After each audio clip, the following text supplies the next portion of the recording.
তুমি জানো যে হারে ডাকাতি হইতাছে আমার বান্ধবী বাসায় এগো বাসায় এগো সব বাসায় ডাকাতি হয়। আমি সবসময় একটা ভয়ের মধ্যে থাকি মা। তোমার একটা কথা কই মা, এই আমার কথাটা শূন্য, আমি ছোট মানুষ, যেই কথাটা কই এই কথাটা শূন্য কিন্তু মা, বুঝছো কি কই? তোমার যে টাকা পয়সা আছে, তোমার যে স্বর্ণমূল্য আছে, এগুলো একটু লুকিয়ে রাখো, নাহলে অন্য কোথাও ব্যাংকে সরায় রাখো মা, বুঝছো মা?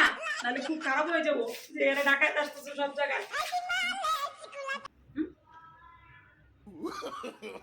No, no, no, no.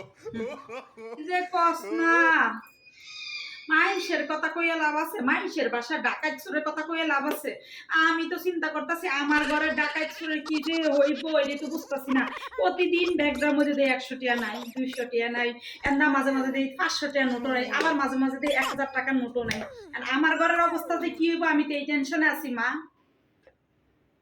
কি ঝামেলা করলাম আমি, তো মনে মাইন্ডটা সিপাই পড়ে গেছে। আল্লাহ রে, আমার মার হাতে মাইন্ডটা সিপাই পড়ে গেছে, এবার মতো বাঁচাও আল্লাহ। আর আমি এই ঝামেলার মধ্যে নাই, এই ঝামেলার মধ্যে নাই, এই মাইন্ডটা চিপাতে বাঁচতেছি।